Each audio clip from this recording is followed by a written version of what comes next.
सरस्वती शिशु मंदिर पक्की बाग गोरखपुर में संत रविदास जी की जयंती मनाई गई, जिसमें विद्यालय के वरिष्ठ आचार्य संस्कार केंद्र प्रमुख श्री योगेंद्र पांडेय जी ने कहा कि संत रविदास का जन्म माघ मास की पूर्णिमा को रविवार के दिन 1433 को हुआ था।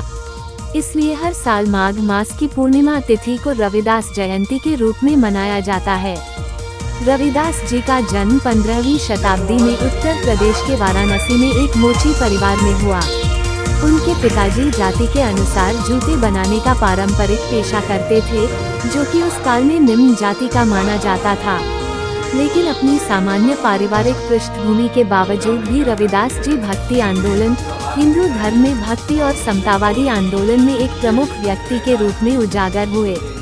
15वीं शताब्दी में रविदास जी द्वारा चलाया गया भक्ति आंदोलन उस समय का एक बड़ा आध्यात्मिक आंदोलन था। समाज के लिए श्री गुरु रविदास जी एक महान संत और समाज सुधारक थे। भक्ति, सामाजिक सुधार, मानवता के योगदान में उनका जीवन समर्पित रहा। भक्ति और ध्यान में गुरु रविदास का जीवन समर्पित रहा। उन्होंने भक्ति के भाव से कई गीत, दोहे और भजनों की रचना की। आत्मनिर्भरता, सहिष्णुता और एकता उनके मुख्य धार्मिक संदेश थे। हिंदू धर्म के साथ ही सिख धर्म के अनुयायी भी गुरु रविदास के प्रति श्रद्धा भाव रखते हैं। समाज सुधार में भी गुरु रविदास जी का विशेष योगदान रहा। इन्होंने समाज से जातिवाद, भेदभाव और सामाजिक असमानता के खिलाफ होकर समाज को समानता और न्याय के प्रति प्रेरित किया। गुरु रविदास जी ने शिक्षा के महत्व पर जोर दिया और अपने शिष्यों को उच्चतम शिक्षा पाने के लिए प्रेरित किया। अपने शिष्यों को शिक्षित कर उन्होंने प्रेरित किया। मध्यकाल की प्रसिद्ध संत मीराबाई भी रविदास जी को अपना आध्यात्मिक गुरु मानती थीं। विद्यालय के प्रधानाचार्य डॉक्टर राजेश सिंह ने कहा कि व्यक्ति जन्म से नहीं कर्म से महान होता है।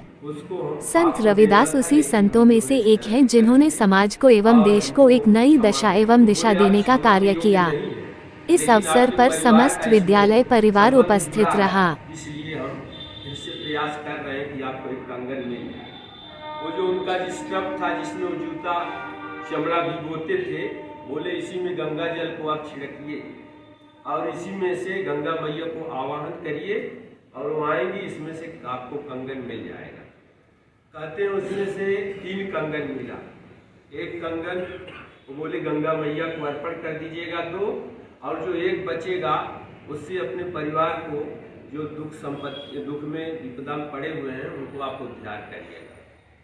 ले जाकर के वैसा ही पंडित जी किए और पंडित जी फिर से प्रसन्नचित हो गए।